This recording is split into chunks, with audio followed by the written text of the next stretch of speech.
Salut la MIF, c'est Yohan, on se retrouve pour la 29e émission du Gambetta Show. Cette fois, on parle du phénomène Clubhouse, la nouvelle appli 100% audio avec nos invités Rafik, Engal et même de Lyon. Donc avant de commencer la vidéo, n'oublie pas de t'abonner à la chaîne, de liker si t'as kiffé et de nous dire ce que t'en penses en commentaire. On se retrouve la semaine prochaine. Ciao! Donc on va parler maintenant d'un nouveau débat avec Clubhouse. C'est pour ça que Rafik est là. Engal aussi très actif sur Clubhouse. Bianca aussi récemment. Et même de Lyon qui est novice. À qui j'ai envoyé une invite. Voilà, qui va bientôt se mettre dessus. Donc Rafik, si tu peux expliquer rapidement pour ceux qui ne connaissent pas Clubhouse, comment fonctionne cette appli, à quoi elle sert de base. Et ensuite, on essaiera de voir comment, tu vois, dans le milieu culture urbaine rap, à quoi ça peut servir pour ceux qui nous regardent. Bon, Clubhouse, c'est une application, c'est un réseau social créé il y a à peu près 1 an et quelques mois aux US. Ça a pété pendant le confinement parce que c'est un réseau social basé que sur la voix. Ouais, donc que audio. Tu peux pas écrire, tu peux pas te voir, tu peux juste écouter les autres. Ouais, c'est basé sur des rooms. Donc les rooms, c'est en fait des espaces. Pour ceux qui ont Twitter maintenant, les espaces. Les spaces là, bah, c'est un peu pareil. Donc il y a des rooms, tu y vas, tu repars, c'est éphémère. Quand tu parles, les gens peuvent t'écouter, te répondre et tout. Et après, quand on ferme la room, il n'y a plus rien. Ouais.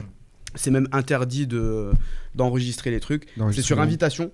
C'est pour ça que tout le monde a commencé à en parler au début. C'est que par exemple là, comme j'ai dit, je vais l'inviter. C'est parce que tu peux pas télécharger l'appli et rentrer comme ça. Faut qu'il y ait quelqu'un qui t'invite. Quand tu rentres, tu as 3 invitations au début. Après, il t'en offre plus. C'est une secte en fait. Ouais, c'est une secte. C'est un système de cooptation. Exactement. On est chez Herbalife. Non, je rigole. Le marketing de réseau. Exactement. Et donc ouais. Et à la base, c'était très CEO. Ambiance CEO. Ambiance. Je me lève à 4h30 du matin. Je prends des douches glacées de 30 secondes. Je fais de la méditation, tu vois, des bails bizarres, tu vois. Développement personnel un peu. Avec Feed. Avec Feed, ouais, Feed par exemple, vous voyez la marque de trucs lyophilisé là. Ouais, voilà, la poudre que tu mets de l'eau dessus et tu peux le manger. Bah eux, ils ont carrément embauché un alternant spécial pour gérer Clubhouse. Ok. En France, je crois, on est 120 à peu près. Comme il y a Culture Rap qui dit vraie ambiance station F. Okay. Et après, bah il y a les, comme on dit chez nous, il y a les rats qui sont arrivés dessus. Tu vois, il y a par exemple moi qui suis arrivé dessus. Yes. Et on est allé au début dans ces trucs-là parce que on sait se comporter quand même. Donc on est allé dans ces rooms-là. C'est cool un temps et après ça a commencé un peu à devenir lassant. Ouais. Donc il y avait que des rooms qui parlaient est-ce que je sais pas quelle boisson vous prenez le matin pour vous réveiller, qu'est-ce que vous pensez de la crypto-monnaie ou de l'immobilier, vas-y. À un moment donné tu as envie de te détendre aussi. Ça arrivait pendant le 2e confinement chez nous, mais là ça a pété vraiment vers février mars. D'accord. Donc le principe, donc il y a des rooms comme je l'ai dit, tu rentres dans les rooms, tu discutes, échanges, tu repars, tu peux animer une room, il y a des modérateurs pour animer les rooms parce que les gens ils se disent ouais mais comment tu parles, tout le monde parle en même temps. Non, par contre c'est très civilisé. Ouais. Les gens, vraiment, ils savent se comporter dessus. Déjà, il faut demander la parole pour pouvoir parler. Ouais. Puis il y a le système aussi de monter dans les rooms. De monter, en fait, quand tu rentres dans une room, tu es en bas. Ouais. Tu peux pas parler, personne t'entend, tu peux juste écouter comme en mode podcast. Ouais. Après, tu lèves la main si tu as envie de parler. Et quand tu es en haut, tu peux couper ton micro et le réactiver. Soit il y a des rooms très sérieuses où c'est le modo qui te donne la parole, c'est par tour de rôle. Soit les rooms un peu plus chill où tu ouvres ton micro, tu parles. S'il y a quelqu'un qui parle, tu te tais, t'attends, tu vois. C'est la vraie vie en fait. C'est comme là, quand il y en a un qui parle, moi je me tais, l'autre, tu vois. C'est une appli de discussion organisée un peu. C'est ça, Discord en mode avec des gens que tu connais pas. Tu vois, on n'est pas obligé d'être sur le même serveur, c'est juste voilà. C'est entre Discord et LinkedIn un petit peu. Exactement. Ouais. Oui, parce que c'est ça aussi, c'est que les profils des gens, la plupart du temps, enfin je crois que t'es même obligé, c'est le vrai nom ou en tout cas. Non, t'es pas obligé. T'es pas obligé. Il y a Snoop Dogg, il a mis Snoop Dogg, il a pas mis Calvin Broadus. Ouais, t'es pas obligé. Mais ce que je veux dire, c'est après, que c'est son nom de scène souvent aussi. Les gens, tu vois, essayent aussi de mettre un peu soit leur taf ou ce qu'ils font tu vois, dans leur vie, dans leur projet, etc. pour linker avec des gens. Enfin moi c'est ce que j'ai eu l'impression de... Ouais, c'est ça, c'est du réseautage au début. Ça demande comment tu les invites en gros. En fait, c'est parti du créateur, en fait, tu vois, du fondateur qui a invité des gens, et à chaque fois, c'est un cercle, en fait. Un peu comme sur Facebook. Un peu comme sur Facebook. Je me suis amusé à remonter les invitations. Et tu remontes forcément au fondateur. C'est ça. En fait, je suis parti de la personne qui m'a invité, une autre personne qui m'a invité. Après, tu te retrouves en Inde. Après, tu vas aux États-Unis et tu remontes jusqu'au créateur. Tu dis ah ouais, quand même. Ouais, c'est ça en fait. Okay. Ça peut aller très vite, quoi. Et par exemple, là, les invites, comment tu les as? Faut trouver quelqu'un qui a des invites. Là, maintenant, ils ont ouvert le truc, c'est que sur Clubhouse, tu as des clubs. des clubs qui peuvent ouvrir des rooms. Par exemple, moi, j'ai différents clubs et quand j'ouvre des rooms, des fois, je les ouvre avec le nom du club au-dessus et les gens peuvent follow le club et tout. Et ce club-là, il me donne le droit à des invites aussi. Par exemple, sur mes différents clubs, comme les clubs sont assez suivis, j'ai 1000 invitations par ce club-là, 1000 invitations, donc j'ai plein d'invitations. C'est des liens que je partage, tu vois, donc, mais qui sont valables que 7 jours, donc j'utilise pas trop ça. J'attends que vraiment Android vienne pour ça. Sinon, perso, en Rafik, entre guillemets, j'ai, par exemple, là, j'ai 9 invites encore, tu vois. Donc, et moi j'invite les gens qui me demandent, pas forcément des gens que je connais, hein. Des fois je croise des gens, ils me disent ah c'est cool Clubhouse, bah vas-y je t'invite, tu vois. De toute façon en fait toute nouvelle personne qui arrive sur Clubhouse qui a été invitée, elle-même elle a ses invites de départ 3 invites pour inviter ses potes ou inviter des gens. Exactement. Avant c'était que sur iPhone, maintenant il y a Android qui est ouvert, tu vois. Et donc il y a beaucoup plus de monde qui arrive en ce moment. Et maintenant, comme je t'ai dit, comme les rats sont arrivés, on a abordé des sujets beaucoup plus chill.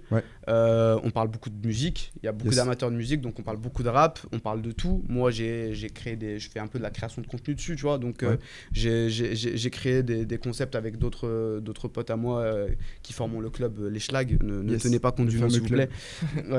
Et donc on a créé par exemple le Beef Tour, c'est pendant le Ramadan, avant le Ftour, donc le before du Ftour.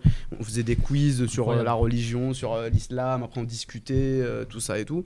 Et voilà, et après il y a plein de rooms, il y a le quartier de mon gars Shine et Misak justement, qui font des blind tests, des jeux comme on peut en faire maintenant, ils parlent de musique et tout.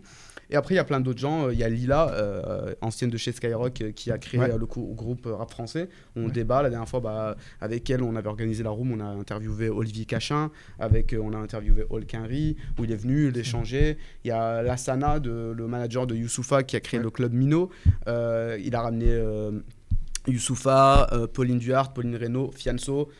Donc il y avait tout ce beau monde là sur Clubhouse. Il y a pas mal d'artistes, il y a A2H, il y a Volteface, Sefiu, il y a Mac Taylor, Chrissy, qui est aussi tu vois. Il y en a pas mal qui débarquent. Il y en a peut-être même qui sont là en inconnu. On ne sait pas que c'est eux des fois. Et donc voilà, il y a beaucoup d'opportunités pour les artistes et pour les gens qui aiment parler de rap. Tout à l'heure on a vu Opa sur le chat. Opa, je le connais à travers Clubhouse moi, et il fait plein de rooms rap, il discute de plein de sujets comme là en fait, comme on est en train de faire, ou comme nous on peut faire en dehors de la caméra. Il fait des rooms à 4h du mat. Oui, parce que toi t'es dessus. En plus ça parle du Covid quand t'arrives, n'importe quoi. Il met un titre, le rap. Les titres de Opa sont menteurs. Et tu rentres, ça part du Covid. Ouais frère, tu m'as eu. Mais c'est un peu la même énergie que Twitch, où tu peux tu vois, avoir un premier sujet de départ, et en fait vu que c'est du live, ça va déraper, ça va partir. C'est vraiment cool parce que ça permet d'échanger avec je sais pas, un mec qui est journaliste, un mec qui gère un label, machin. Il y a plein de gens aussi qui ont des contacts aussi, tu vas peut-être en parler de ça. Moi en fait c'est ça, c'est le principal argument. Avant même du truc on peut discuter. Moi je fais des rooms, il y a pas mal de gens qui commencent à me suivre, donc je commence à faire des rooms qui sont quali un peu, tu vois, ça commence à péter. Mais le principal argument, si moi je dois dire à un artiste ou quelqu'un qui est dans le milieu de la musique comme moi, vient sur Clubhouse, c'est le réseau. C'est que mon réseau, j'avais un réseau avant, il a doublé depuis que je suis sur Clubhouse. Tu vois, je connais les managers de beaucoup d'artistes, beaucoup d'artistes eux-mêmes, des gens qui sont dans l'industrie, qui sont dans les maisons de disques, qui sont journalistes, tu vois, et en fait ça m'a créé. C'est des gens qui parlent aussi un peu de manière plus ouverte sur justement leur taf, ou c'est chill en fait. Même pas que de leur taf, les coulisses un peu de plein de choses. Avant même ça, en vrai, toutes ces personnes là que je te parle, je vais pas citer les noms parce que je leur ai pas demandé si je peux citer leur nom ou pas, mais des managers de Sefiu, de Intel et tout. En fait, on a accroché sur l'humain avant tout. C'est que c'est devenu mon pote avant même qu'on parle de musique. Je sais qu'il est manager de Intel, il sait que je suis fan de rap, vas-y forcément, ou que je suis un peu dans le milieu du rap et tout, donc il sait qu'on peut parler de ça, mais c'est pas de ça. En fait, il y a des connexions qui se font de manière un peu, on va dire, naturelle. Voilà. Naturel, c'est comme si toi et moi on se rencontrait au café, on commence à discuter et tout, et en plus tu es dans le milieu du rap, tu fais Gambetta, toi tu fais ci, voilà, et ça se rapproche. Et donc Clubhouse, il y a plein de gens qui se sont vus dans la vraie vie. Moi, il y a la plupart des gens que j'ai rencontrés sur Clubhouse, je les ai vus dans la vraie vie. Donc plupart sur Paname en vérité, donc je suis monté. Donc c'est le réseau, comme tu as dit, des artistes, des médias, il y a de tout. Il y a tellement de tout que tu as forcément de quoi trouver quelqu'un qui te correspond, avec qui parler, ou tu vois. Et après, pour la promo des artistes, juste pour finir sur ça, pour ma part, c'est là typiquement je peux l'annoncer là. En vrai, il y a DJ Sam, qui est un DJ très reconnu en France, qui a travaillé avec DTF, on en parlait tout à l'heure, qui a travaillé avec beaucoup d'artistes, qui sort un morceau bientôt. Et on va faire une room, justement, entre guillemets, release party, en fait. Ouais, de première écoute. De première écoute, où on va lui poser des questions, on va lui parler de pourquoi ça fait longtemps qu'il n'était pas là, quand il revient. Vas-y, le son, on va le faire écouter en premier sur Clubhouse. Tu vois, donc on est en train de voir comment on peut gérer l'artistique sur Clubhouse. En fait, il y a le côté un peu mise en place d'une communauté qui te suit, avec qui tu peux échanger facilement, qui est dessus aussi, quoi. Exactement. Donc là, on est en train de voir qu'est-ce que ça peut apporter aux artistes. Typiquement, je pense que ça portera pas. Je pense que c'est plutôt pour les artistes, pas un Nino, un Jul, c'est compliqué sur Clubhouse. Pour les émergents. Tu vois. Mais c'est plutôt pour ceux qui sont en place déjà, comme par exemple DJ Sam, qui sont en place, mais c'est pas un Jul ou c'est pas un Nino, ou les émergents comme Ngal, tu vois. Et je pense que Ngal, c'est plutôt pour le réseau, et après le réseau, pour faire du concept, tu vois. Et des gens qui veulent échanger directement avec leur public sans forcément passer par la caméra, ou parce qu'il y a des gens qui sont peut-être plus à l'aise à l'audio. C'est ça. Mais même au niveau du réseau, par exemple, on sait très bien que dans le milieu du business de la musique en France, les choses se passent souvent sur Paris. Et autres, et c'est pas tous les artistes dans le reste de la France qui ont les thunes pour se dire tiens, je vais monter sur Paris, je vais aller sur Paris ou descendre sur Paris, ça dépend où est-ce que tu es en France. Mais dans le délire où tu es sur ce réseau, tu peux être très vite en relation avec des personnes du business de la musique. Et même sur un sujet rien à voir, mais très bien connecté, comme il a dit, de manière humaine, et après continuer à parler parce que tu peux mettre l'Instagram. Vas-y, je vais voir un peu ce que tu fais. Il y en a beaucoup qui recherchent des stages. C'est ça. Il y en a un mec de chez Punchline à un moment qui passait et disait moi je recherche, là j'ai pris d'autres contacts chez Pachi, tu vois. Il disait là je continue ma quête, tu vois. Non mais c'est vrai que c'est en fait moi ce qui m'a, quand j'ai fait un petit tour dessus, il y avait une grosse room sur French Hip Hop Industry avec le fondateur de Trapital, qui est en gros un média qui explique un peu, ils font des contenus sur le business de la musique aux États-Unis. Et en fait, il a ouvert une room donc avec des Français. Il y avait Wafa, il y avait Wafa Narges, très active là-bas. Tu vois. Il y avait Narges de Deezer. Et en fait, très rapidement, tu te mets à follow les gens, à regarder les contacts. J'ai vu même, par exemple, la personne que tu parlais de Skyrock, on s'est follow mutuellement. Et en fait, très rapidement, tu peux avoir des noms sur des posts un peu qui sont dans les médias, dans l'industrie, etc. Et après, en fait, l'intérêt aussi que je trouve, moi, en tant que novice dessus, c'est que du coup, les gens que tu suives, dès qu'ils créent une room, tu as les notifications et tu te tiens informé de sujets où peut-être tu n'avais pas le réseau pour écouter des discussions sur ces thèmes-là, en fait. Tu vois, même toi, en tant qu'artiste émergent, il y a peut-être plein de choses que tu peux apprendre grâce à des discussions entre personnes qualifiées. Tu vois. Non, mais c'est ça, des fois, je me retrouve sur des rooms avec des gens qui travaillent en maison de disques et je peux me permettre, vu que des fois, c'est des rooms où on n'est pas beaucoup, genre on est 10, 12, un truc comme ça, et tu peux poser tes questions tranquillement, tu prends la parole et ils te disent, ouais, bah, il y a ça, tu peux faire tel truc. Et tu dis ah ouais cool, alors que des fois j'ai des questions, je vais aller sur Instagram ou même j'ai les personnes sur Facebook, je vais leur envoyer un message, soit j'ai un vu, soit j'ai pas de réponse, parce que c'est trop bloqué, il y a trop de personnes, c'est ça. Et il y a des gens très compétents aussi, tu vois. Une question dans le chat de Eds qui nous dit les rooms tournent à combien d'auditeurs? Ça dépend. En France, c'est beaucoup moins développé qu'aux US. Aux US, ils montent facile à 1000, 2000 personnes. Le max d'une room, c'est 8000. Le record, je crois que c'est Mark Zuckerberg là. Ils ont ouvert 2 rooms à 8000 pour l'écouter. En France, notre record, je crois que c'est Xavier Niel à 3-4 000, un bail du genre. Et sinon, les rooms habituels, par exemple, moi, celle que j'ouvre ou que d'autres personnes peuvent ouvrir, quand c'est un sujet bien précis et tout, on monte facile à 100, 150. Si c'est un gros sujet, tu peux monter à plus. Sinon, il y a beaucoup de rooms aussi qui n'ont pas de thème, où tu vas trouver aucun nom, tu vois, où c'est 3, 4, 8, ou comme il disait, une petite dizaine, tu vois. Moi, j'ose pas rentrer des fois. Justement, des fois, il faut rentrer. Mais en fait, les gens se connaissent tous, par contre. C'est ça le truc, c'est que les petits rooms... Tu calcules pas, toi, t'es en bas. C'est ça.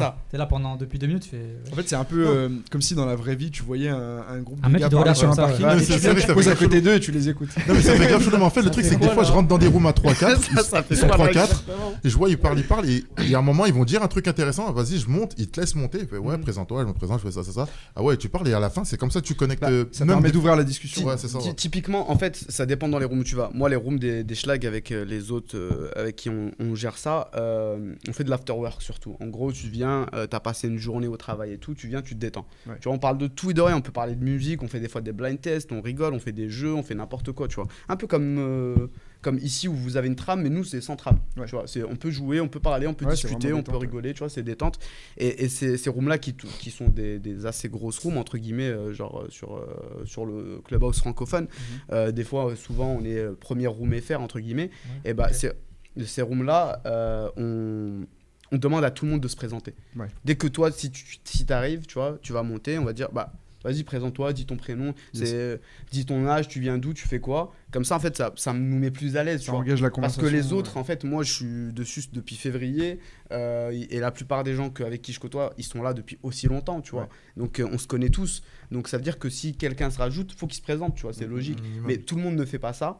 Tu vois, et donc faut pas hésiter. En vrai, faut y aller, rentre, parle. Il y a personne qui va dire. En fait, pour ceux qui nous regardent, ça fait un peu la même énergie qu'on peut retrouver sur Twitch avec le Just Chatting, par exemple, quand vous retrouvez Martin sur les canapes et que tu vois, il y a des gens. Bon, après, Twitch a le délire du pseudo, etc. Mais tu vois, les gens viennent sur le chat, poser leurs questions, se présenter. C'est comme s'il y avait une fonction vocale en mode ils pouvaient intervenir. En fait. Voilà, tu vois, en gros, en ce moment, on était. Dans les Just Chatting, le dernier que j'ai fait, on a discuté du fait de pouvoir discuter ensemble en vocal aussi. Ouais. Donc de l'interfacer via Discord ou Clubhouse. Plein de gens ne connaissent pas Clubhouse, donc je pense que je vais tâtonner Clubhouse avant de rediriger les gens qui nous suivent sur Twitch pour qu'on fasse des serveurs vocaux. Mais en fait, ce qui est intéressant en couplant Twitch et un serveur vocal, c'est qu'il n'y a plus que du com. Et en fait, le commentaire, il faut qu'il ait une intonation pour que tu le comprennes correctement, tu vois. Donc des fois, il y a des trucs, tu vas pas capter pourquoi le mec, il a dit ça comme ça, tu vois. Genre. Alors que l'audio, ça fait comme une conversation téléphonique. Et c'est pour ça que les relations se créent beaucoup plus vite. Moi, les gens, au bout d'une semaine, je suis allé les voir à Paris. Tu vois, parce que en fait, t'accroches. C'est que après, par contre, en vrai, vas-y, si vous venez sur Clubhouse, c'est grave addictif. Ouais. Tu vois, tu restes des nuits entières à parler. Moi hier, après moi je suis un habitué aussi, mais moi hier je suis resté jusqu'à 5h30 du matin, on discute de tout, on rigolait, on jouait, tu vois, et en fait tu vois pas le temps passer parce que t'es là, t'es comme en réseau, sauf que t'es chez toi, vas-y, t'es en survêt dégueulasse, t'es en t-shirt, t'as mangé, tu te poses sur ton canapé et tu discutes avec des gens, tu vois. Et t'as pas l'excuse de ouais je dois rentrer chez moi. C'est ça. Et ça peut être dangereux dans le cas, c'est très addictif, mais en vrai, moi, toutes les personnes ici, je leur conseille d'aller sur Clubhouse, ne serait-ce que juste pour voir. Moi, je vous ai parlé que du côté chill, parce que c'est là où je me positionne. Je fais des rooms entrepreneuriat aussi, parce que je suis entrepreneur. Et après, c'est des rooms entrepreneuriat, pas de CEO. Hein, ça s'appelle la vraie vie, donc on est en mode chill. On se donne des conseils. Vas-y, comme la dernière fois, on en a parlé. Ouais, quel statut tu vas choisir pour ton entreprise, des trucs comme ça et tout. Il y a le côté pro. Ça peut vous apporter grave en pro, ça peut vous apporter grave humainement. Donc franchement, je vous dis pas d'aller poncer Clubhouse, tu vois. Moi je vous dis allez, découvrez, demandez à des gens s'ils ont des invites, contactez-moi si vous voulez des invites. Je ne les vends pas, je les donne gratuitement. C'est très cher, c'est très cher. Parce que passé un moment ça se vendait des $100 l'invite. Ah ouais, ça il y a eu un marché ça a été régulé après. Ouais. Okay. Donc n'hésitez pas à demander sur Twitter, moi c'est Rafik AKM sur Instagram, venez, je vous jure, je vous envoie des invites, il y a pas de souci. Et faut juste les 2 numéros et voilà. Donc non mais vraiment en vrai allez-y parce que c'est vraiment un bon truc. Moi toi tu le conseilles même pour tous ceux qui sont un peu que ça soit dans l'artistique ou même humainement qui veulent se linker avec même n'importe quel domaine. Quel domaine hein, tu trouves des personnes dans tout. Par exemple même dans le cinéma, je me suis retrouvé avec un réalisateur qui sort un film. Je crois qu'il est sorti cette semaine, le film au cinéma. Je me suis retrouvé dans une room avec lui, j'ai parlé avec lui, j'ai connecté, on s'est follow normal. Ou bien des personnes qui sont dans d'autres domaines, rien à voir, dans la santé, dans le juridique et autres. C'est enrichissant à plein de niveaux. Quoi. Et tu peux parler d'art avec des artistes, mais pas de leur art. Typiquement, bon, je ne vais pas citer laquelle, mais en gros, il y a une des chanteuses de LEG, je ne sais pas comment on prononce, qui était là avec nous. C'était après le jour où on s'est... Elle avec les dreads là je dirais pas c'est laquelle. Je dirais pas c'est laquelle. T'es trop bien renseigné toi. Trop d'infos. Je dirais pas c'est laquelle des trois, mais elle était là. C'était une galère, je te jure. vendredi, on s'est vu. Après, je suis rentré chez moi, je me suis mis dessus. Elle était là. Et donc on a pu échanger, mais rien à voir avec la musique en fait. Tu vois, ça te permet d'avoir les gens dans un autre contexte. Exactement, il y a le groupe Bon Entendeur pareil qui était là. Moi j'ai échangé avec, franchement, en niveau rap, moi je suis dans le milieu de la musique et du rap, donc je peux parler de ça. J'ai parlé avec Sefiu de tout et de n'importe quoi, Mac Taylor, Youssoufa, Fianso, des artistes comme ça, à 2H, mais à ces artistes-là, la moitié du... Tu parles même pas de rap. Je parle pas de rap avec C'est ça qui est bien aussi, c'est que ça brise la glace sur... en fait, on parle de tout. T'as vu, et là, tu découvres que c'est un humain. Et en vrai, sur Clubhouse, ce qui est cool, c'est que, vas-y, tu peux être député, être disque de diamant ou être chômeur. On va te parler pareil. On va te respecter pareil. C'est le propos que tu dis qui est important, c'est pas qui tu es. Tu vois, et mais moins la barrière. Tu vois, faut aller dans les rooms plutôt chill. Après, la meilleure room, c'est la room de Douy. Oui, après, tu m'affiches comme ça, c'est pas bien. Non, j'ai jamais dit que c'était toi. Ouais, mais tout ça qui sont sur Clubhouse, c'est quoi Clubhouse ici Non, mais voilà, on fait des trucs gauleries en vrai, mais on a fait un truc de con. On a ouvert une room, on l'appelait Poupi. Vous voyez Dewey dans Malcolm, à un moment donné, il fait Poupi. Et en fait, on a diffusé ça pendant un quart d'heure. Et je vous jure, il y avait 20 personnes, ils étaient là, ils parlaient pas et ils écoutaient. Et on s'est dit, mais quand est-ce qu'ils vont partir? Nous, on faisait ça en galerie en mode combien de temps ils vont tenir. Je vous jure, il y a des gens, ils ont tenu un quart d'heure. Après, on les a fait monter. On leur a dit, mais pourquoi vous êtes restés? Bah, peut-être parce qu'il y avait un truc qui allait se passer. Machin. Non, frère, on était en train de se la racler fort. Mais ça crée une bonne discussion. Non, mais ça fait des bons délires. Mais même le côté chill, c'est ça qui me plaît. Parce que des fois, tu vas rentrer sur des rooms où les gens vont se prendre la tête sur des sujets super sérieux et tout. Ok, c'est bien le côté sérieux, mais vas-y, viens défendre. Et en plus, toi, tu peux partir quand tu veux, donc c'est ça qui est cool aussi, tu vois. Et il y a personne qui va dire pourquoi t'es parti. Et il y a des rooms sérieuses aussi. Il y a des rooms, typiquement, elle débarque dans 45 minutes. Moins d'une heure. Il y a les rooms de Siam Asbag, qui est une grande militante antiraciste, très connue sur Twitter, sur les réseaux et tout. Elle, pareil, elle est sur Clubhouse. Elle fait un format qui est carré de fou qui s'appelle Bah Bonjour d'abord. C'est tous les samedis, dimanches, 11h30. Bon, là, elle a décalé au soir pour ce dimanche-là. C'est une revue de presse de toute l'actu qui passe de la semaine. T'as vu, quand t'es pas, moi, je suis pas très intéressé par l'actu et tout. Vas-y, ça me fait mon petit récap. Bon, ça dure hyper longtemps parce que tu parles de tout, comme ici, on s'éparpille. Mais en vrai de vrai, c'est grave carré. Il y a des gens, ils proposent vraiment du contenu hyper lourd. Donc si vous arrivez sur Clubhouse, allez suivre Média, etc. de Siam Asbag, allez suivre le quartier DJ Shine, Missak et compagnie. Allez suivre les schlags de moi-même et de mes copains. Suivez-le. Envoie les invites. En tout cas, je vous envoie les invites, vous inquiétez pas. C'est cool, on a bien fait le tour sur Clubhouse et ça a permis de bien présenter aussi à ceux qui nous suivent, qui ont envie d'aller se mettre dessus et d'aller dans des rooms pour continuer à échanger, que ce soit sur du rap ou sur d'autres trucs. Avant qu'on termine l'émission...